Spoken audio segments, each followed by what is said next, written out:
안녕하세요. 저는 비상교육 올리온에서 영어를 가르치고 있는 영어 강사 신이나입니다. 만나서 반갑습니다.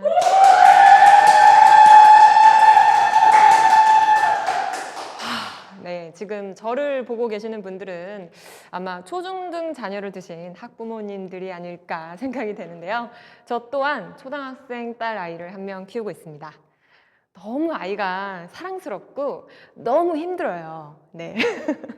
아니, 아이 한 명 키우기가 이렇게 힘든데 둘, 셋, 넷 이렇게 다둥이 키우고 계신 부모님들 정말 존경하고요. 저는 언제 이런 말도 들었어요. 제 친구가 그러더라고요. 야, 너 초등 3대 불효가 뭔지 알아? 초등 3대 불효 혹시 들어보셨나요? 드림렌즈, 그 시력 교정, 치아 교정, 또 뭐였지? 성장 클리닉? 성조숙증 이런 거 많죠. 이 세 가지가 초등 3대 불효라는 거예요. 근데 저희 아이가 다 당첨이 되었습니다. 아니 뭐 성장 클리닉 갔더니 추적 검사를 해야 된다, 안과를 갔더니 뭐 사시 수술을 해야 된다, 치과를 갔더니 부정교합 교정을 해야 된다 해서 너무 챙길 게 많더라고요. 근데 이거는 거의 뭐 그냥 건강 측면이잖아요. 교육적 측면에서도 챙겨줄 게 너무 많습니다. 인성교육, 성교육, 국영수. 요즘은 국영수가 다 나눠져 있어요. 독서 논술, 문해력 따로, 뭐 사고력, 수학, 연산, 교과 난리가 납니다. 그 와중에 대입 개편안 나왔고요. 교육과정도 바뀌었습니다. 저도 그렇고 부모님들께서 얼마나 정말 혼란의 시기에 계신지 생각이 드는데, 그래도 제가 영어만큼은 베테랑입니다. 그래서 영어 교육 분야만큼은 여러분들이 너무 힘들지 않게 가실 수 있도록 준비했습니다. 그럼 바로 한번 들어가 보도록 할게요. 2028 대입 개편안에 따른 영어 내신 공략법입니다. 자, 일단 오늘 순서는 어떻게 대입이 달라지는지 보고 그에 따라 우리가 어떻게 대비를 해야 하는지 주로 이렇게 진행을 해볼 거예요. 사실 어머님들이 궁금하신 건 뭐가 달라지냐, 그리고 무엇을 해야 하냐 이거잖아요. 그리고 제가 보너스 덤으로 앞으로 그 어떤 개편안이 나와도 무조건 적용이 되는 무적의 영어 공부 전략을 소개해 드리도록 하겠습니다. 자, 그럼 먼저 대입 개편에 대해서 살펴볼게요. 영어과 측면에서만 말씀을 드리겠습니다. 일단 수능 영어는 현행 유지한다고 했죠. 변화가 없어요. 절대평가라서 90점 이상만 맞으면 1등급 받을 수 있습니다. 그러면 좀 마음이 좀 편안해지죠. 90점 이상만 받으면 되네 라고 생각하시겠지만요. 자, 여기 2024 수능 결과를 제가 가지고 왔는데요. 한번 봐주세요. 90점 이상 받고 1등급 가져간 친구가 4.71%밖에 안 돼요. 이거는 조금 이상한 거죠. 왜냐면 상대평가를 해도 1등급은 4%까지만 줍니다. 아니, 절대평가를 하고 상대평가를 해도 4% 아이들만 1등급을 받았다니 이건 무엇을 뜻할까요? 우리 지금 하고 있는 수능 영어가 절대 쉽지 않다. 수능 영어 미리미리 끝내놓고 국어 수학 달려야 돼 라고 하는 말 믿지 마시고요. 끝까지 방심하면 안 된다라는 걸 의미합니다. 자, 그리고 우리 내신에서 좀 변화가 있었죠. 9등급제가 5등급제로 바뀌었습니다. 자, 9등급제 이렇게 있었는데 5등급제는 짜잔. 자, 중요한 것은 9등급제에 여기 내신에서 상대평가를 했었어요. 그게 상대평가 5등급제로 변합니다. 고교 학점제와 맞물리면서 모든 과목의 상대평가, 절대평가를 병기하겠다라고 하긴 했는데요. 자, 이렇게 되면 어떻게 되느냐. 기존에는 1등급 4%, 그리고 2등급 7%, 누적해서 11%의 아이들이 1, 2등급을 가져갔는데 이 아이들 이제 1등급에 들어갑니다. 예전의 1등급하고 지금의 1등급이 느낌이 달라지겠지요. 자, 그러면 우리는 내신 경쟁이 조금 완화되지 않을까라는 예측을 해볼 수가 있어요. 그렇다면 내신 따기 어려워서 기피했던 학교들, 학군지 학교들이나 특목고나 자사고의 인기가 높아지겠죠? 혹시 뭐 특목고 도전해보고 싶어 그런 친구들 있을 수 있습니다. 중학교 영어 내신의 점수가 따라서 같이 중요해집니다. 외고에 관심이 있는 친구들은 중2 때부터 성적 관리 잘 하셔서 올 A를 받아놓고 나중에 고2 때 하셨으면 좋겠어요. 올 A 받는 거는 어렵지 않나요? 라고 생각할 수 있는데 사실 중학교 내신은요. A, B, C, D, E 이렇게 5등급제인데 절대평가입니다. 수능 영어 절대평가와는 다르게 열심히 공부하면 A 받을 수 있어요. 그래서 요거 봐주시고요. 자, 그러면 이제는 2022 개정 교육과정에 대한 이야기를 해볼게요. 대입 개편안이 나온 이유가 바로 교육과정이 바뀌었기 때문입니다. 영어과 측면에서만 얘기해 볼게요. 첫 번째, 짜잔. 단어수. 우리 아이들이 공부해야 되는 필수 어휘 개수가 늘었습니다. 1250개에서 1500개로 늘었는데요. 이유는 우리 영어과에서 특히 서술형, 논술형 평가를 확대하겠다라고 했거든요. 아니, 아이들이 영어로 서술을 하려면 뭘 많이 알아야 돼요? 단어를 많이 알아야 하죠. 그러니까 서술형, 논술형이 이렇게 되는 거잖아요. 그쵸? 그래서 이 부분이 좀 자연스럽게 연계가 되는 거고요. 자, 그리고 우리 영어에는 4가지 기능이 있다라고 말을 합니다. Listening, Reading, Speaking, Writing이 그것인데요. 이걸 이해와 표현으로 이원화하겠다라고 했어요. 자, 이해에는 Reading과 Listening이 들어가고요. 표현에는 Speaking과 Writing이 들어가게 됩니다. 왜 그렇게 해놨을까요?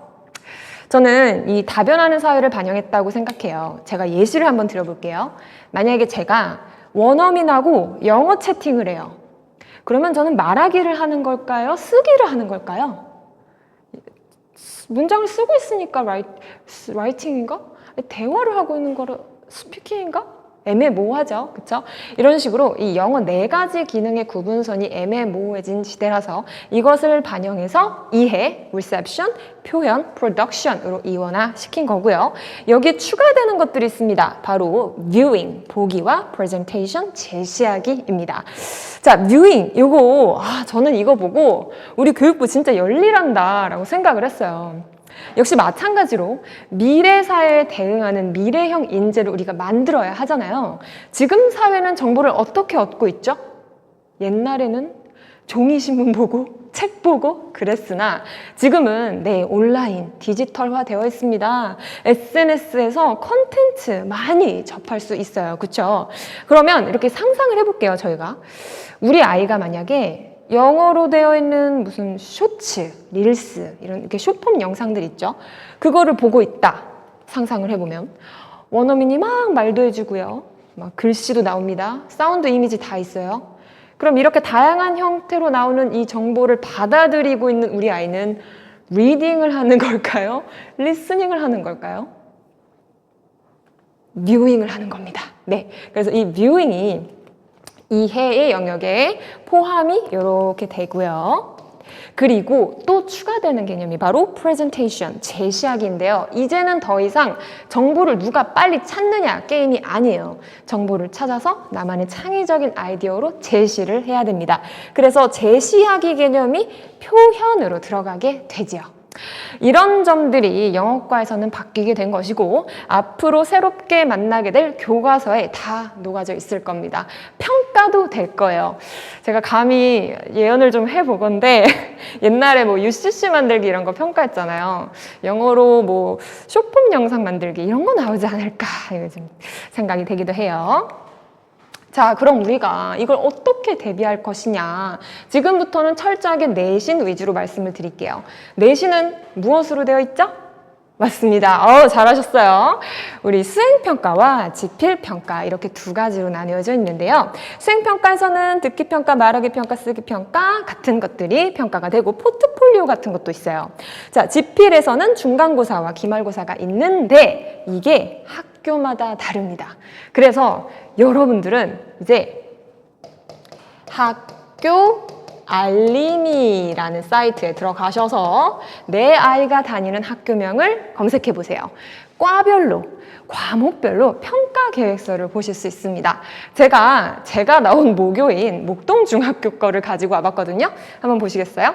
1학년 평가 유형 및 반영 비율이라고 나오죠. 1학기 지필 없습니다. 자유학기제라서. 그러나 수행평가는 있어요. 수행평가 중요합니다. 아이들이 여기서부터 수행평가를 잘 챙겨가는 그런 좀 습관을 잡았으면 좋겠는데요. 2학년 거 바로 보여드릴게요. 자, 이제부터는 지필평가에 중간고사, 기말고사가 등장을 하지요. 25%씩 있는데 이걸 합치면 50%가 됩니다. 그쵸? 그리고 수행평가에서는 쓰기, 말하기, 듣기, 그리고 또 쓰기가 나와요. 말씀드렸죠? 쓰기, 논술형 평가 중요하다. 이미 정말 그런 현상이 나타나고 있습니다. 이 퍼센트를 또 다 합쳐보면 신기하게 똑같이 50이 나와요. 50대 50으로 지필평가와 수행평가가 모두 중요한 겁니다. 우리 아이들에게 좀 알려주세요. 애들이 지필은 중요하고 수행평가는 조금 경시하는 경향이 있어요. 객관식, 여기 중간고사에서 한두 문제 틀리면 막 울고불고 하는데 수행평가에서 막 지각 제출을 한다거나 깜빡 빠뜨려서 못했다거나 그래서 감점이 되면 애들 너무 쿨해요. 쿨하면 안 됩니다. 이런 것들 점수 확보하는 거 중학교 때 해야 되고요. 제가 예시로 이제 가지고 왔어요. 우리 3학년 1학기 영어 논술형 수행평가. 그래서 어떤 학교에서 실제로 낸 건데, 자, 논술형입니다. 서론, 본론, 결론 이렇게 써라라고 조건을 주시죠. 선생님들이 지금 이렇게 하고 있는 거예요. 한번 화면 크게 보실게요. 네, 그러면 여기 조건이 인물에 대한 설명을 하는 건데 자기가 영향받은 구체적인 경험 한 가지와 구체적인 계획 한 가지를 본론에 쓰고 결론은 이제 앞으로의 다짐 같은 걸 써라. 중요한 게 바로 여기 나와요. 자기가 배웠던 문법 사항을 4가지나 포함시켜라 라고 했고요. 관계대명사의 계속적 용법 쓸 거라면 이렇게 번호를 써야지 번호를 안 쓰면 감점을 하겠다. 이런 것도 있습니다. 조건을 꼼꼼하게 맞춰서 써야지 점수를 딸 수 있겠죠. 하나 더 보여드릴게요. 자, 요것도 3학년 논술형 평가인데 자기가 역사적으로 위대하다 생각하는 발명품에 대해서 의견을 쓰라고 나옵니다. 역시 조건이 있어요. 관계대명사 what 배운 거, 지각동사 이용해봐라 라고 하고요. 이것 좀 보십시오. 평가일이 4월 5일 수업시간. 그러니 선생님들께서 이거를 다 미리 공지를 해주시고 아이들은 이 조건에 맞게 미리 쓴 다음에 그것을 이제 다다다다다 외웁니다. 열심히 외워서 이 평가일에 가서 쓰는 거예요. 거의 사실 지금은 약간 암기 평가처럼 이제 시행이 되고 있는 게 쓰기 평가인데 말하기 평가도 비슷한 형식으로 진행이 되고 있습니다. 그런데 앞으로는 정말 리얼 서술형, 리얼 논술형으로 아이들이 그 자리에서 주제받고 써야 하는 진짜 그런 평가가 나오지 않을까라는 생각도 들고요. 자, 그러면 이 상황에서 우리가 어떻게 내신을 대비할 것인가? 뭐가 중요할까요? 키워드 하나가 나옵니다. 영작이지요. 결국 라이팅이 중요합니다. 네, 그래서 단어를 일단은 많이 알아야 돼요. 내 머릿속에 한국어로 떠오르는 문장을 영어로 빨리빨리 바꿔줘야죠. 단어 많이 알고 우리 영어 문장의 규칙대로 문장을 쓸 줄 알아야겠습니다. 영어 문장 규칙 뭐라 그래요? 그쵸, 문법입니다. 결국 어휘와 문법 학습의 중요성이 더 커지게 돼요. 지금도 어휘, 문법 중요합니다. 근데 더 중요해진다고요. 그래서 문법으로 결국 라이팅까지 연결을 해야 한다라는 거 강조할게요. 지금은 문법을 가르치고 우리 아이들이 이 문장 어법 맞나 틀린가 한번 구분해봐. 여기까지 이제 원하거든요. 근데 이제부터는 네가 배운 문법으로 라이팅까지 해봐. 이 수준으로 올라가게 된다는 겁니다. 자, 그럼 여기서 꿀팁을 또 하나 드릴게요. 잘 들으세요. 이제는 아이들이 문법 공부를 할 때 뭐 3,800제 등등 교재 많이 쓰잖아요. 여기다가 문법 교재 펴놓고 옆에는 라이팅 교재를 펴놓습니다. 내가 관계대명사를 문법 교재로 배웠다. 그러면 바로 라이팅 교재에 뭐 시중에 잘 나온 것들 많아요. 좀 얇은 교재들입니다. 뭐 제목 자체가 문법으로 라이팅 이런 것들이 있는데 그거를 옆에다 놓고 관계대명사를 이용해서 라이팅을 해보는 거예요. 바로. 이렇게 투 트랙으로 가져가는 거죠. 정말 앞으로 라이팅, 논술형 엄청 많이 하게 될 텐데 이런 식으로 준비하면 대비가 잘 될 것 같고요. 그리고 또 꿀팁입니다. 영어 일기 쓰는 거. 이거 되게 좋은 방법이에요. 왜냐하면 교육부에서 전국의 선생님들에게 날리는 평가 지침이 있거든요. 그걸 우리가 성취 기준이라고 부릅니다. 한번 볼게요. 자, 성취 기준. 영어 읽기 영역에서의 성취 기준을 제가 가지고 왔는데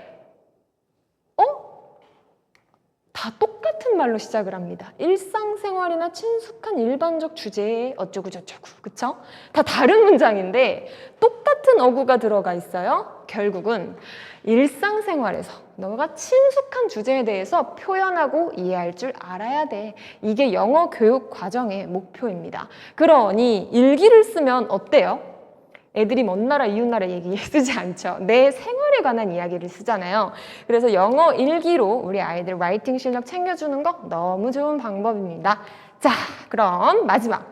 다량의 원서 읽기가 선행되어야 한다라는 것도 강조하고 싶은데요. 이상하게 문법 공부도 안 하고 단어도 따로 안 외우는데 라이팅 술술술 잘하는 애들이 있어요. 걔네들은 리딩을 많이 한 겁니다.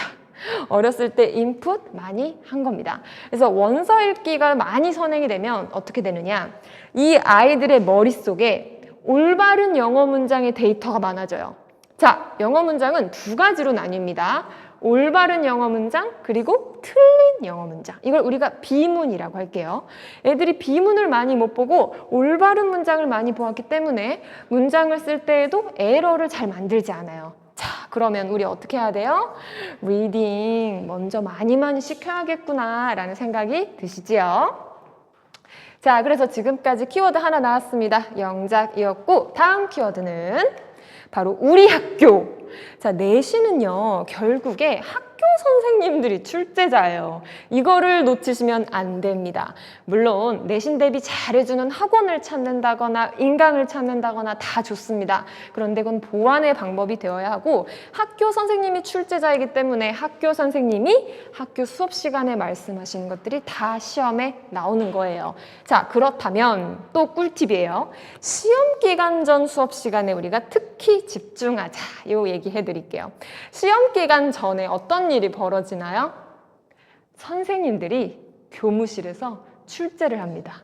네, 교무실 앞문 뒷문에 들어오지 말라고 붙죠. 아이들은 알 거예요. 그리고 열심히 선생님들이 출제를 하시는데 그런 경우가 간혹 있어요. 제가 이제 영어 선생님이 뭐 한두 분이 아니잖아요, 보통. 제가 아이들에게 가르치지 않았거나 강조하지 않은 거를 저 영어 선생님이 내신 거예요. 출제를 했어. 그러면 어떻게 하느냐? 살짝 그거를 수업 시간에 들어가서 총정리해주면서 슥 알려줍니다. 얘들아 이거 문제 나왔어? 라고 절대 말해주지 않아요. 그건 시험 유출이니까요. 그쵸? 그래서 그 수업 시간을 집중한 아이와 집중하지 않은 아이의 점수 차가 엄청 벌어지게 되고요. 언제나 선생님이 우리 학교 선생님이 출제하시는 것이기 때문에 여기에 조금 포커스를 맞춰야 한다라고 말씀드리고 싶어요. 자, 그러면 또 좋은 꿀팁이 바로 우리 학교 기출문제를 꼭 풀어보고 반복 학습하자. 이거는 꿀팁이라기보다는 정말 근본적이고 기본적인 것 같아요. 우리 학교 선생님들의 출제 성향을 알아야 돼요. 특히 사립학교라면 선생님들의 이동이 많지 않기 때문에 선생님들의 출제 성향을 기출로 알 수 있고요. 한 번만 풀어보지 마시고 최소 5개년, 최소 3번 이상은 풀어보면서 반복 학습해 주십시오. 알겠죠? 자, 그리고 우리가 시험 범위가 나오면요. 교과서만 나오는 경우도 있지만 부교재, 외부 지문 등등 이렇게 흩어져 있는 경우가 있어요. 그런 것들을 한눈에 볼 수 있게 한데 모아 정리하는 마인드맵 공부 방법을 영어과에서도 쓰시면 좋겠습니다. 제가 제 수업 시간에 쓰는 거 보여드릴게요. 자, 이런 식으로 하거든요. 이제 기말고사를 준비한다. 그러면 각 단원마다 중요한 거 2개씩, 중요 표현 등의 중요 문법 2개 나오는데 이렇게 정리하면서 공부가 되고요. 그리고 이 정리한 것을 계속 반복해서 보다 보면 이게 굉장히 시각적인 정보잖아요. 그래서 이게 머릿속에 정말 잘 남아요. 시험을 보려고 하는데 이게 머릿속에서 둥둥 떠다니는 거예요. 너무 좋은 방법이니까 이 마인드맵 공부 탁과에서는 많이 쓰는데 영어과에서는 많이 안 쓰는 것 같아요. 저는 추천합니다. 자, 이제 키워드 2개 나왔어요. 마지막 키워드는 뭘까요? 2마리 토끼를 잡자라고 말씀을 드리고 싶습니다. 어떤 토끼냐면 바로 영어의 감, 영어의 감각과 영어에 대한 지식, 요거 두 개 다 있어야 된다라는 거예요. 저는 어렸을 때 제가 학생일 때 선생님들한테 그렇게 혼났던 것 같아요. 니네 영어를 자꾸 감으로 풀지 마. 근거가 있어야지 논리로 풀어. 이렇게 많이 혼났는데 지금 제가 선생님이 되었잖아요. 근데 저는 동의하지 않아요. 영어의 감각이 있고 그걸 긍정적으로 활용할 수 있으면 좋은 거 아닐까요? 네. 그래서 저는 아이가 영어의 감각이 있고 영어에 대한 지식을 함께 쌓을 수 있다면 내신 대비 완벽하게 할 수 있다라고 말씀드리고요. 그러면 이걸 어떻게 하느냐? 이렇게 합니다. 영어를 언어로 접근하면 영어에 감이 생기고요. 영어를 공부해야 되는 과목으로 접근하면 영어에 대한 지식이 쌓일 거예요. 자, 요거를 이렇게 보시고 우리 아이가 딱 여기 교집합에 들어갈 수 있게 해 주십시오. 언어로만 접근한 친구들은요. 지식이 없어서 아까 논술형 문제 보셨죠? 관계대명사 써라, 지각동사 써라 이런 거 하나도 못해요. 정말 원어민급으로 샬라샬라 영어 잘하는 친구들 영어 시험 보잖아요. 막 80점 나와요. 제 제자 중에 미국인이 있었어요. 제 학교 교사 시절 정말 금발머리의 미국 친구였는데 미국인이에요. 근데 ABC 반에서 C반이었습니다. 정말 놀랍죠. 공부를 안 하면 그래요. 만약에 너무 우리 아이가 과목으로만 접근을 했다. 그러면 또 어떤 일이 생기냐면요. 문장을 I like 끝 이런 식으로 틀린 문장을 만들기도 합니다. 이거 한국어로 보면 너무 자연스럽죠. 나 좋아요. 난 좋아. 이건데 얘는 이쪽에 있는 아이들이 봤을 때 이거 되게 이상하다. 여기 뭐 이시라도 있어야 되는 거 아니야? 이상해. 라고 생각할 거예요. 자, 이걸 또 과목으로 접근을 하면 like가 타동사라서 목적어가 필요해요. 이렇게 접근을 해야 되는데 그러면 세상에 존재하는 그 많은 동사들을 타동사, 자동사로 나눠서 다 외워야 할까요? 저는 이 자타동사 가르칠 때 이쪽에 있는 아이들한테 너무 미안하더라고요. 언어의 감이 너무 없어서 자타동사 때 굉장히 힘들어합니다. 그러니 지금도 늦지 않았으니까 원서 읽기, 리딩 많이 해봐. 언어로 접근하는 거 지금도 늦지 않았어 라고 추천하는데요. 우리 아이가 여기에 유치하면 가장 좋겠습니다. 그래서 제가 여기에 들어갈 수 있는 로드맵을 만들어 봤어요. 내 아이 영어 1등급 로드맵. 일단 유치, 초 때는요. 인풋으로 시작하는 거예요. 영어를 언어로 접근합니다. 영어 영상 많이 보여주시고요. 영어 책의 음원 많이 활용해 주시고요. 그리고 영어 일기 한두 문장이라도 틀린 문장이라도 써보게끔 하는 거 너무 좋은 방법이에요. 그리고 이제 초고에서 중등이 되면 4대 영역을 유지해 주면서 한 5학년에서 한 6학년까지 하면 좋을 것 같아요. 영문법 공부, 단어 공부가 되어야 합니다. 중요한 거는 문법이라고 했어요. 이때부터 내신 대비 훈련을 해야 돼요. 조금 고통스러워집니다. 누구나 정말 극혐이라고 생각하는 문법 파트를 이때부터는 하셔야 돼요. 그리고 나서 고등으로 올라오면 내신 대비와 수능 영어에 이제 올인 해야죠. 요렇게 밟아오시면 우리 아이 1등급 만드는 거 어렵지 않을 거예요. 자, 그럼 다 했습니다. 네, 내신 대비 키워드 이렇게 3가지 나왔는데 어떠세요? 좀 할 수 있겠다라는 감이 오시죠? 자, 그럼 이제 마지막 3번째 할 건데 혹시 지치셨나요? 제가 이쯤에서 저의 좀 사적인 이야기를 조금 해드릴게요. 제가 영어 교육의 전문가로서 저 이 영어 교육에 오래됐습니다. 15년 넘었고요.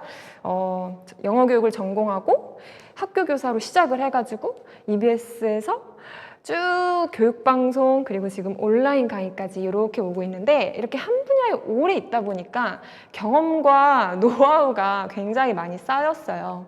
그래서 제 아이 영어 교육은 제가 직접 하고 있거든요. 영유 보내지 않고 영어 학원 전혀 보내고 있지 않습니다. 근데 그러면 주변에서 이런 좀 걱정을 하시더라고요. 엄마가 애 가르치는 거 아니야. 엄마 정신건강 나빠져. 아이랑 관계 틀어져. 이거 꾸준히 못해. 이런 걱정 어린 말들을 많이 해주시는데 아니요. 저 되게 순조롭게 순탄하게 하고 있어요.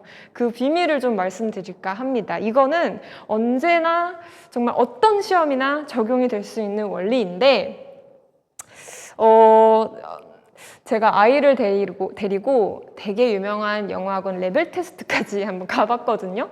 레벨 테스트 결과 궁금하시죠? 제가 진짜 혼자 했는데 레벨 테스트 결과가 대치에서 되게 유명한 영유 한 2년 차들이 받는 점수 결과가 나왔어요. 그래서 저도 되게 놀라고 내 방법이 맞구나 이런 좀 확신이 생기더라고요. 확신 있게 알려드릴게요. 바로 이겁니다. 선순환의 고리를 만들자. 제 머릿속에는 이 고리들이 이렇게 돌아가고 있어요. 이것만 생각하면 아이 영어 교육 불안하지 않게 정말 편안하게 할 수 있습니다. 첫 번째 뭘까요? 네, 인풋이에요. 이거 맞추시네요. 아웃풋 아니고 인풋이 중요해요. 처음에 들어가야 되는 거, 많은 영어 리스닝과 정말 많은 리딩이 있어야 합니다. 저희 아이는 한 3살, 4살 때부터 집에서 영어로만 영상을 봤어요. 제가 좀 뻥을 쳤어요. 엄마가 영어 선생님이라서 우리 집에는 영어밖에 안 나와. 한국어 보고 싶으면 저기 집 앞 커피숍 가서 보자. 이러고 영어로만 보여줬더니 노출량이 어마어마한 거죠. 그래서 인풋이 많아지다 보니까 정말 자연스럽게 아웃풋이 나오게 되더라고요. 요거 굉장히 중요합니다. 아웃풋이 중요한 게 아니고요. 인풋이 많이 들어가면 그 결과로서 아웃풋을 만나게 되시는 거예요. 그런 거 있잖아요. 내 아이 키가 너무 작은 것 같아. 얘 좀 크게 해주고 싶어. 그럼 우리 어떻게 해요? 잘 먹이죠? 잘 먹여야 되는 거예요. 이 아이가 얼마나 싸는지 이거에 우리가 집중하지 않잖아요.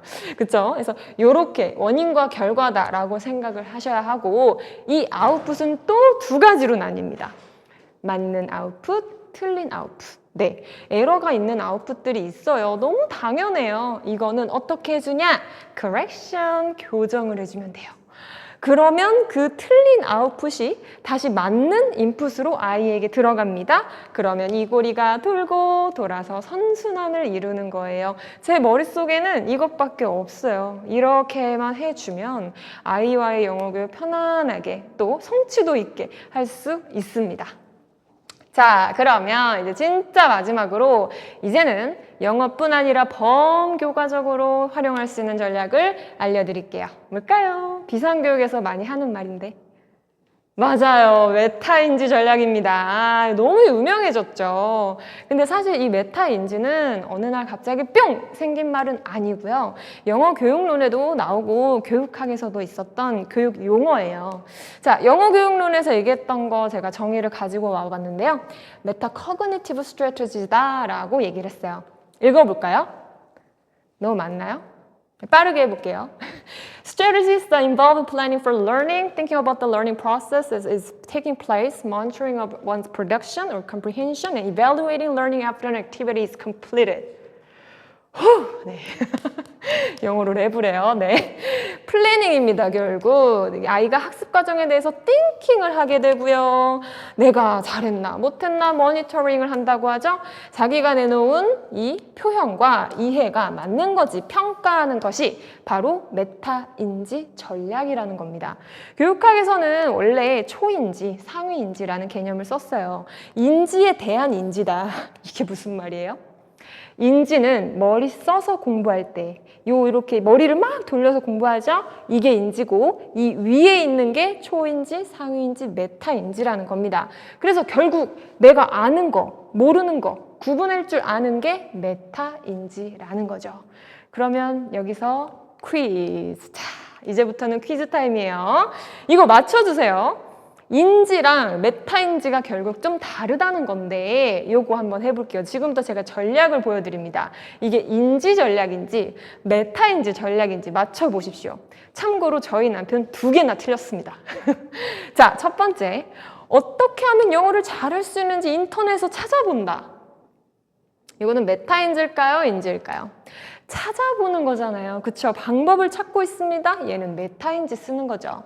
그 다음, 영어로 쓰여져 있는 스토리북, 원서를 열심히 읽는다. 리딩을 하네요. 리딩 공부에 쓰이는 인지죠. 맞습니다. 잘하고 계시네요. 그 다음, 영어 시험 목표를 세운다. 나 이번 시험 100점! 막 이러면서 목표를 세웁니다. 이거는 플래닝에 속하니까 메타인지가 되고요. 다음, 영어 시험에서 틀린 걸 보고 선생님께 가져가서 질문을 한다. 나 이거 틀렸네, 모르네, 구분한 거죠. 그리고 선생님한테 가져가서 요청을 합니다. 이거는 메타인지죠. 맞습니다. 또 해볼게요. 직독직해, 바로바로 읽으면서 해석하는 요거를 하려고 막 노력을 해요. 그런 경우에는 독해에 막 쓰이는 인지가 나오는 거지요. 자, 그렇다면 요건 어떨까요? 영어 도서관에 가서 자기가 읽을 수 있는 영어 책을 찾아본다. 자기 레벨을 아는 거잖아요. 내가 알고 모르는 걸 구분해서 영어 책을 찾아봅니다. 그래서 메타인지 전략이 되겠습니다. 다 맞추고 계세요? 아, 좋아요. 자, 그러면 이거. 자기가 영어로 듣거나 읽은 거를 요약을 해요. summarize. 너무 좋은 전략인데 요거는 머리를 바로 써서 이렇게 공부를 하는 거라서 인지에 속합니다. 너무 좋은 인지 전략이에요. 마지막! 자신이 취약한 문법 파트에 대한 문제 자료를 선생님께 요청한다. 자기가 약한 부분을 알고 있는 친구죠. 자기가 아는 거, 모르는 거 구분되는 친구죠. 얘는 메타인지 전략을 쓰는 겁니다. 이런 애들이 어디에 많은지 아세요? 올리원에 많아요. 진짜요. 근데 정말로 제 제자들 중에 선생님 저 투부정사 문법 자료 좀 주세요. 문제 좀 더 풀고 싶어요. 막 이렇게 저한테 요청을 합니다. 너무 기특하죠? 그러면 저는 보내줘요. 정말 개별 맞춤으로도 보내주고 이 친구들은 메타인지가 잘 될 수밖에 없습니다. 왜냐하면 조금 약간 불안 심리가 있는 것 같아요. 선생님, 제 친구들은 다 학원 다니는데 학원에서 어쩌고 저쩌고 하는데 저 이걸로 될까요? 이렇게 좀 약간의 불안 심리가 있어서 당연히 너 할 수 있어 하고 저는 굉장히 지지해 주고요. 그리고 이 메타인지 전략으로 약간 연결이 되는 거예요. 아이들이 불안하니까 더 저한테 질문도 하고 저한테 더 받아가는 거죠. 자, 그럼 이 중요하다는 메타인지 어떻게 하면 키워줄 수 있을까요? 출처 나왔고요. 자, 메타인지 키워주는 방법입니다. 제 생각인데 부모님들이 너무 도와주지 않으셨으면 좋겠어요. 학습 목표 설정하고 시험 준비 계획까지만 도와주시고요. 부모님 도움 최소화해 주십시오. 제가 또 학교 교사 시절 있었던 에피소드인데 그날은 중간고사 날이었거든요. 애들 막 등교하고 있고 전 출석 체크하고 애들 이제 자습을 시켜놨어요. 근데 어떤 남자아이가 이제 키 크고 덩치 큰 남자아이가 여자 글씨체로 쓰여져 있는 무슨 요약본을 막 외우고 있는 거예요. 홍일아 너 그거 뭐야? 이랬더니 저희 엄마가 써주신 건데요. 이러는 거예요. 그래서 사회였나 그랬던 것 같아요. 근데 어머니가 직접 그 사회 시험 범위를 직접 요약해서 아이에게 이렇게 외우라고 주셨던 건데 그런 거는 메타인지에 도움되지 않습니다. 아이가 직접 해야 합니다. 그쵸? 자, 그리고 이 메타인지 전략을 써서 결국에는 자기주도적 학습을 해야 되겠습니다. 이건 중학교 때 연습해야 돼요. 이걸 제가 왜 써놨냐면 자기주도적으로 하다 보면 애들이 엄청 우당탕탕 시행착오를 할 거예요. 그 시행착오를 고등학교 때 가서 하면 안 돼요. 중학교 때 연습하고 어느 정도 적당히 실패도 경험해보고 극복해내는 방법도 해보고 이런 것들이 필요하고요. 저는 지금 이 강연을 준비하면서 피어나다 서비스에 대해서 좀 자세히 알게 됐거든요. 자기주도적 학습에 이것을 위한 너무 많은 하위 요소들이 있는데 그걸 피어나다에서 정말 많이 커버를 해주고 있더라고요. 뭐 자기조절 능력도 필요하고 자존감도 필요하고 자기 효능감도 필요하고 정말 되게 복잡해요. 사실 이거를 이루기 위해서는. 근데 이거 굉장히 좋은 교육 서비스가 있구나라는 것을 이번 기회에 저도 알게 되었습니다. 자, 오늘 저의 내용은 여기까지입니다. 끝까지 들어주셔서 감사합니다. 네. 오늘 너무 고생 많으셨습니다. 아닙니다. 우리 선생님께 박수 한번 좀 더 드릴까요? 네. 정말 오늘 이제 최신 영어 소식 다 마스터해가지고 저도 진짜 열심히 열공을 했었습니다. 근데 지금 의자가 막 자꾸 돌아가가지고 이거를 제가 다시 조금 앉아볼게요. 이렇게. 네. 오늘 그 시청인증 코드 먼저 말씀을 드리고 시작을 해야 될 것 같은데요. 시청인증 코드가 영어 공략입니다. 영어 공략. 네. 영어 공략, 우리 사전 예약하신 분들 영어 공략이라고 적어주시면 저희 피어나다 메타 자기조절학습 검사 모바일로 무료로 할 수 있게끔 저희가 선물 드립니다. 네, 영어 공략이라고 적어주시면 될 것 같아요. 저희 뭐 질문이 쏟아져 나오는데 네. 이거 지금 이 시간에 다 질문 답하실 수 있을지 잘 모르겠어요. 근데 이제 여기서 제가 개인적으로 먼저 이렇게 눈에 들어왔던 질문 먼저 드려볼게요. 네. 영어 일기의 경우 아이 스스로 우선 영어 일기를 쓰게 하시고 그런 다음에 챗GPT의 문법 체크를 받은 다음에 틀린 문장 예문을 통해서 문법 설명을 요청하는 방법이 생각났는데 의견 어떠시냐고 여쭤보고 있으세요. 너무 좋은 의견. 아, 네. 너무 좋은 방법이네요. 너무 좋은 방법이라고 하십니다. GPT뿐만 아니라 요즘에는 첨상 어플이 따로 나와요. 네네. Grammarly라는 네네. 어플도 있고, 아유 이런 거 쓰면 좋죠. 아, 네. 더 이상 뭐 과외 선생님 필요 없습니다. 아, 너무 좋으니까 챗GPT 같은 경우에 뭐 회화 연습도 바로 네, 맞아. 해주잖아요. 네. 그래서 지금 학부모님 중에 이 질문 올리신 분 좋은 방법이라고 하셨어요. 우리 신인아 선생님께서 인정하셨으니까 활용하시면 좋을 것 같고요. 아, 그리고 뭐 여러 가지 차례차례 하나 여쭤보겠습니다. 영어 단어 어떻게 잘 외우는 방법이 있냐? 귀가 쫑긋한데요, 영어 단어. 저도 어렵더라고요, 단어 외우기가. 영어 단어, 네, 질문 되게 많이 들었는데 네. 사실 단어를 공부하는 거는 두 가지 방법이 있어요. 단어 책으로 이제 순서대로 하는 것과 내가 영어 공부를 하면서 만나게 되는 모르는 단어들을 내 단어장에 이렇게 하나씩 등록해 가면서 공부하는 두 가지 방법이 있는데 둘 다 하시면 좋아요. 둘 다 네, 하시면 좋은데 네. 저는 살짝 이쪽을 더 추천합니다. 네. 내가 독해를 하든 듣기를 하든 무조건 모르는 단어를 만나게 돼 있거든요. 네. 그러면은 이게 뭔지 궁금해요. 일단. 네. 궁금하고 호기심이 올라왔을 때 뜻 찾아보고 예문까지 해서 나만의 단어장 만들어가면 맥락이 있기 때문에 좀 더 잘 애들이 기억을 하는 것 같아요. 네. 그러니까 뭐 15,000단어 단어장 읽고 뭐 3개월에 한 번 떼야지 네, 이거보다 차라리 네. 영어 영어 스토리북을 많이 읽는다거나 네, 뭐 그쵸. 기사를 읽는다거나 네. 그렇게 하면서 나오는 단어를 공부를 하는 방법. 저도 굉장히 그 구분을 잘 못했던 것 같은데 네, 뒤 후자 방법을 추천해 조금 주셨습니다. 더 추천합니다. 네네. 지금 고등학생 조카 얘기를 하셨는데요. 수능 영어 듣기는 무조건 만점 받아야 된다라는 얘기를 아이가 한다는 거죠. 어떻게 그러면 이 듣기 연습을 할 수 있는지. 네. 맞아요. 영어 듣기 무조건 만점 받아야 돼요. 그러니까 전체에서 17문제? 네. 그런데 왜냐하면 쉬워요. 실용 영어고 쉽기 때문에 이제 점수를 저기서 확보를 해야 되는데 그렇죠. 꿀팁은 꾸준히 하는 거. 네. 꾸준히 주 3회 정도 꾸준히 하는 거 교재 하나 정해서 그러면은 뭐 어렵지 않게 하더라고요. 그러니까 듣기는 어렵다기보다 노출이 자꾸 되어야 되는 안 거니까. 하면 또 까먹으니까. 네. 계속 평상시에 할 수 있게끔 해주면 된다고 합니다. 좀 또 골치 아픈 질문 하나 나왔어요. 우리 아들이야. 딸 아니고 아들인데 영포자예요. 그런데 공부하라고 하니까 번역기 나오는데 무슨 영어 공부냐 안 해도 된다고 영어를 놨다는 거죠. 이럴 때 어떻게 말해줘야 되냐. 번역기 나오는데 영어 공부 안 해도 된다. 뭐 어느 정도 말이 틀린 말은 아닌 것 같고 근데 영어 하기 싫으니까 막 이런저런 변명하는 것 같아요. 그런 것 같아요. 어쨌든 네. 말만 들어도 힘듭니다. 네. 근데 사실 영어를 공부하면서 또 그 영어권 사람들 문화도 배우고 이제 사실 세계인과 소통하고 세계 문화를 배우고 이런 것들이 다 포함이 되어 있는 거잖아요. 네. 그렇죠. 언어를 공부한다는 건 그냥 단순 번역 이상의 의미가 있는 거군요. 네. 그리고 또 번역기가 오류가 날 수도 있는데 맞아요. 너무 번역기에 의지한다는 건 오히려 잘하는 사람들이 저런 것도 잘 활용하지 않을까. 알아야 쓰죠. 네, 알아야 쓰죠. 알아야 씁니다. 네. 좋은 질문 들었어요. 그리고 그 다음 질문 보면, 이런 질문 하셨어요. 가장 기억에 남는 제자 한 분 얘기 좀 듣고 싶다고.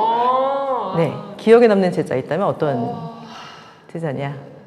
되게 많은 친구들이 떠오르는데, 최근에 고등학교를 보낸 올림원 제자가 한 명 있어요. 네. 그 친구 중1 때부터 만났는데, 사실 처음에는 그 친구가 이제 질답 게시판에 질문을 올리는 그 수준이 굉장히 기초적이고 이런 것도 모르면 안 되는데 그런 질문을 올렸어요.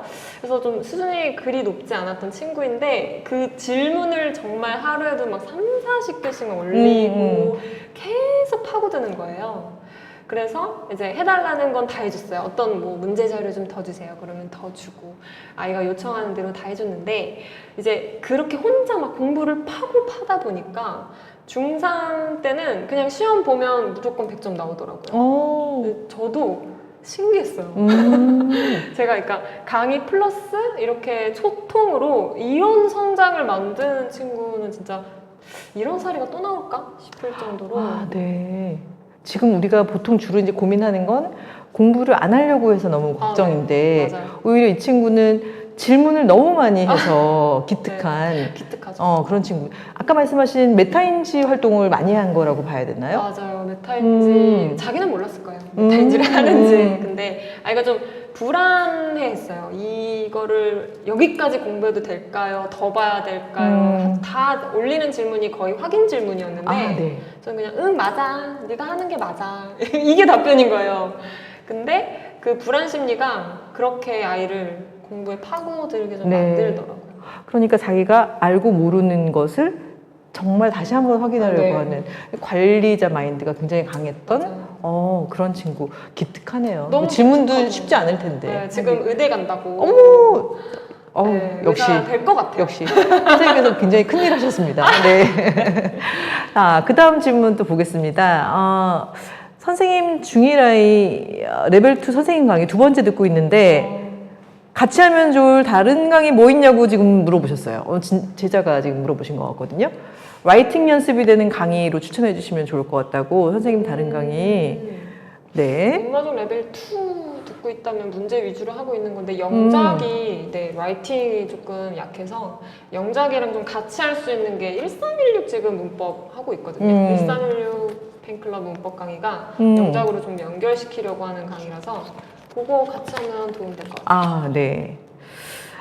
그러면 온리온 영어 좋은 점 이제 한번 여쭤볼 시간이 된 것 같아요. 온리온 영어의 좋은 점을 알려주세요. 온리원 영어 제가 있고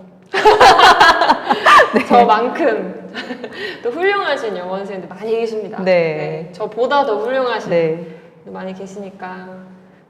지금 오늘 메타인지 얘기해 주셨는데 사실 저도 이제 교육업계에서 뭐 25년 이렇게 있었었는데 이 메타인지라고 하는 개념을 모두가 다 중요하다라는 걸 모르는 분은 안 계실 것 같아요. 그런데 그걸 실제로 구현한 회사는 저희가 유일한 것 같습니다. 네, 그래서 이제 피어나다라는 것도 그런 관점에서 또 나오게 된 거고 그래서 많이 칭찬해 주셔도 좋을 것 같아요.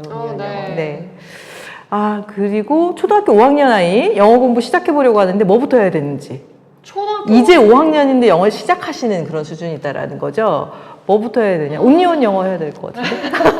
근데 영어 노출이 어느 정도 되는지 몰라가지고. 만약에 아주 기초적인 아이라면 어떻게 해야 될까요? 이제 정말 시작이다. 아주 레벨이 낮다. 그러면 이제 문법 들어가면서 리딩도 좀 단순한 수준이어도 자기가 읽을 수 있는 레벨에서 리딩도 같이 하면 좋을 것 같아요. 노출이 전혀 없었다는 전제하에. 영문법. 네, 영문법 들어가야 됩니다.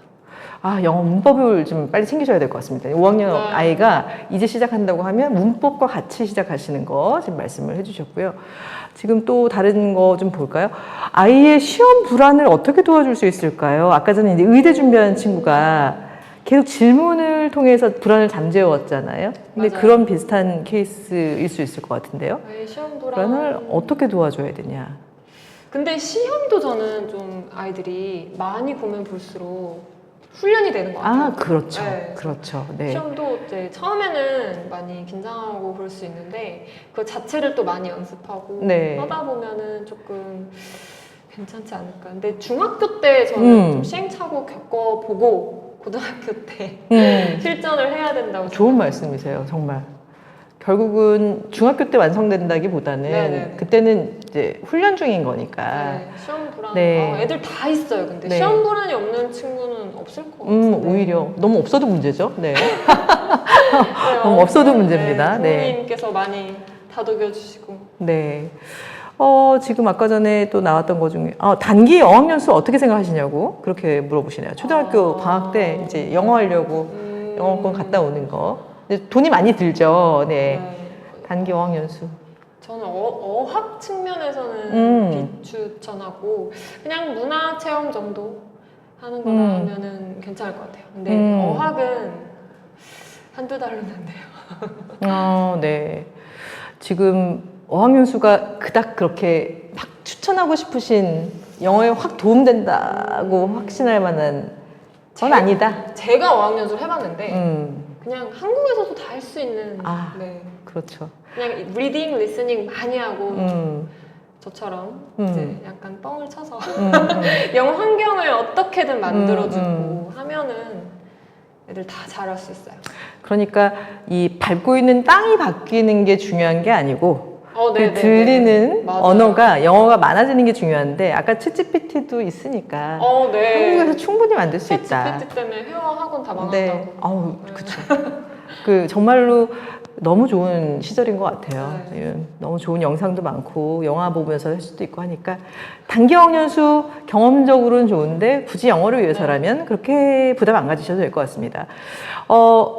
여기 보니까 이제 피어하다 관련해서 몇 가지 질문이 있었어요. 한 질문은 실패가 괜찮다라는 걸 어떻게 알려주냐 뭐 이런 얘기를 했거든요. 근데 저희 커리큘럼에 이걸 아예 콕 집어서 알려주는 달이 있습니다. 아까 제가 이제 말씀드렸듯이 성장 마인드셋을 만화로도 보여주고 우리 아이들이 스스로 이 인간이라는 건 바뀔 수 있어. 실패를 하면서 배우는 거야 라는 것들을 직간접적으로 배울 수 있게끔 저희가 이제 지도하는 게 있기 때문에 이걸 피어하다를 통해서 이 엄마가 이야기하는 거는 좀 사춘기가 될수록 잘 안 됐잖아요. 피어하다를 통해서 지도하시면 이건 완전히 해결되실 거라고 생각이 되고요.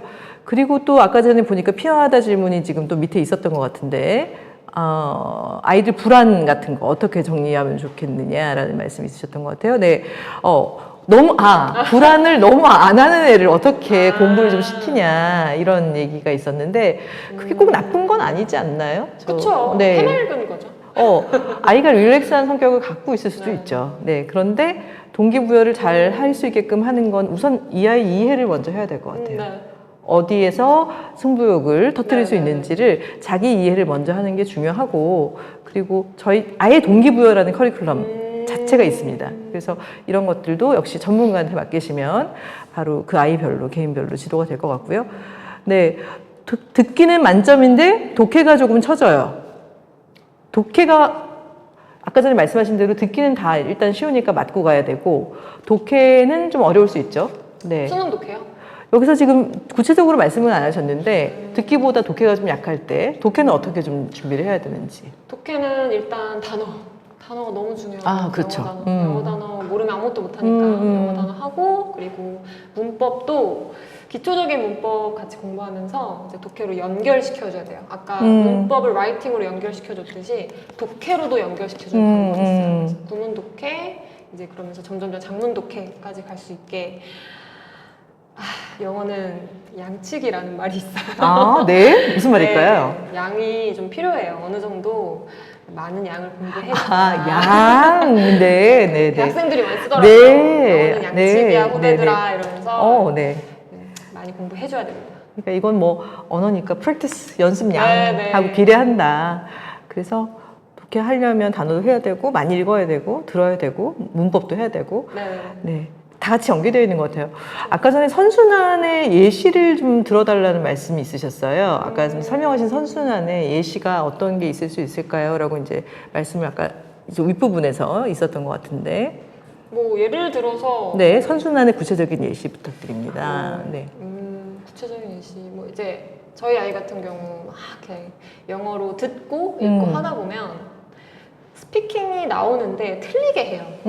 뭐 I go'd 이런 거 해요. 네. went 해야 되는데 네. go'd. 근데 이게 되게 많이 나오는 일반적인 오류거든요. 네. 근데 그거는 이제 고쳐주는 거죠. 근데 사실 그 커렉션에서 되게 사실은 할 말이 되게 많은데 제가 이제 좀 줄였어요. 네. 이제 아이들 기질에 따라 성격에 따라 고쳐줘야 돼요. 그러니까 이 예. 아이를 이해해야 되죠. 뭐. 아이에 따라 달라요. 그렇죠. 교정하는 네, 방법이. 네. 너무 예민하고 그러면 너 이거 틀렸어. 이렇게 하면 안 되고 좀 이제 완곡하게 해야 되고 오히려 그런 명시적인 수정을 필요로 하는 아이도 있고 이제 아이 성격에 따라 조금 정서에 따라 다르게 이제 교정을 해주는데 저희 아이는 조금 기가 세가지고 이거 좀 틀렸다 이렇게 좀 명시적으로 해줘요. went라고 해야지 이런 식으로. 그러면 I went 이렇게 고치고 그 다음부터 이제 과거형 오류가 조금씩 이제 줄죠. 네. 질문이 너무너무 많아서 오늘 우리 밤새야 될 것 같은데 이제 좀 줄여보겠습니다. 여기 보시면 네, 문법 선행을 주로 선생님 강의로 하고 있다고 합니다. 문법 선행을. 근데 이 인강 더 효과적으로 공부하는 꿀팁도 알려주세요. 이렇게 지금 아이가 얘기를 했습니다. 네. 인강을 효과적으로 중1, 네. 제가 자주 강조하는 게 러닝 로그라고 있어요. 네. 학습 일지인데 아까 플래너 네. 아까 봤는데 좀 비슷해요. 네. 아이들이 약간 학습 일지, 일기처럼 날짜 쓰고 내가 배운 거, 내가 몰랐던 거, 질문할 거 이런 거 이렇게 일기처럼 기록해 나가는 것 자체가 되게 큰 자산이 되더라고요. 그래서 그거를 제가 이제 학교에 있을 때도 담임반 애들한테 항상 시켰는데 그거를 정말 제대로 한 아이들과 이제 조금 이제 게을리한 아이들의 그 성취도가 엄청 차이가 나더라고요. 네. 플래너나 그런 일지 활용 이런 거 되게 좋은 것 같아요. 아, 그러면 지금 이 온리원도 결국은 저희가 이제 피어하다 플래너를 같이 쓰면서 아이들이 인강을 어떻게 계획하고 어떻게 또 돌아보면서 점검하는지가 같이 붙으면 시너지가 날 거다라는 말씀이시죠. 네, 그래서 저희가 늘 이제 온리원 하는 친구들이 피어나다를 많이 하고 있는데 이렇게 그걸 둘 다 하시면 정말 어머니들께서 먼저 네, 막 여기저기 알려주시고 소개해주시고 그렇게 하시더라고요. 잘 될 수밖에 없을 것 같죠. 네, 자 그러면은 이제 영어 관련해서는 하나만 더 지금 질문 받도록 하겠습니다. 네, 뭐 어떤 질문 또 있었을까요? 피어하다하고 관련이 좀 있을 수 있을 것 같은데 영어로 말하는 거 너무 부끄러워한다. 우리 말도 사실 말하기가 굉장히 좀 힘든데 영어 말하기 너무 부끄러워하면 이거 어떻게 코칭하는 게 좋을까요? 뭐 이렇게 지금 말씀해 주셨어요. 그리고 또 비슷한 질문이 어릴 때는 괜찮았는데 저런 증상이 별로 없었는데 사춘기가 되니까 영어를 부끄러워하고 하기 싫어한다. 이거 어떻게 해주면 좋을까요? 일단 영어 말하기 부끄러워하는 아이는 뭐 어른들도 그런데 틀릴까봐 이게 좀 있거든요. 틀릴까봐. 근데 틀려도 된다라는 거 정말 많이 강조하시고 솔직히 말씀드리면 저도 영어할 때 틀리는 경우가 있어요. 우리 한국말 정확하게 못하잖아요. 한국어로 대화하다가도 틀리죠. 엄청 틀리잖아요. 네. 뭐 약간 포즈도 있고 롱 스타트라고 하죠. 네. 이상하게 시작을 하는 경우도 있고 구어에서는 어쩔 수 없는 부분들이거든요. 그래서 틀리는 게 당연하다라는 거를 조금 얘기해줬으면 좋겠는데 아이들은 또 특히 사춘기 아이들은 세상 모든 사람들이 다 자기를 바라보고 있다고 생각하기 때문에 그런 걸 인지시켜주기가 좀 어려운 것 같아요. 그렇죠. 그러니까 이런 것들도 사실은 사춘기의 특징인 것 같아요. 아이들 사춘기에 정말 자꾸 피어나다 얘기하게 되네요. 피어나다를 가지고 아이들 마음 여유를 좀 갖게끔 그렇게 지도해 주시는 게 공부에도 이렇게 자신감 가질 수 있도록 영향을 줄 수 있을 것 같습니다.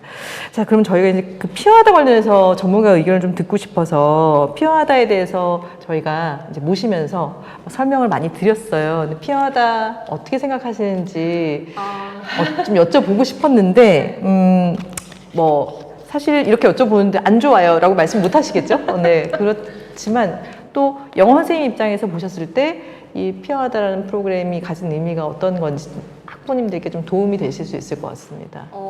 저는 사실 이 강연을 준비하면서 피어나다에 대해서 더 자세히 알게 되었어요. 알고는 있었지만 이게 더 자세히 알게 되었는데 이게 정말 세상에 나와줘서 너무 좋은 프로그램이다.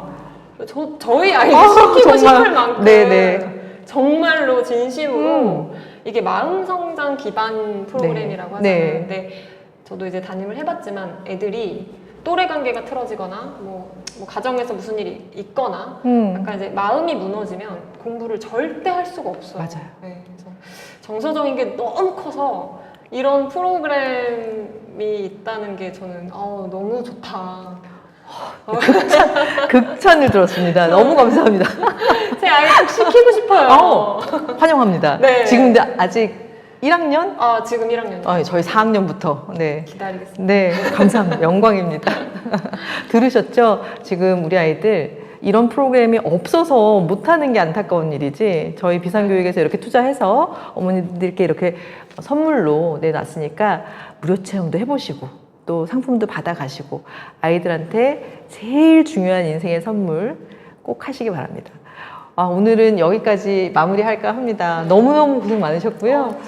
네, 저희가 이제 마무리로 공부 독립적으로 잘 할 수 있도록 아이들 응원해주는 공부 독립 만세. 네, 이거 외치고 윷날래 합니다. 자, 어머님들도 같이 아이들 탁탁 응원해주세요. 자, 공부 독립 만세하고 쫙 하겠습니다.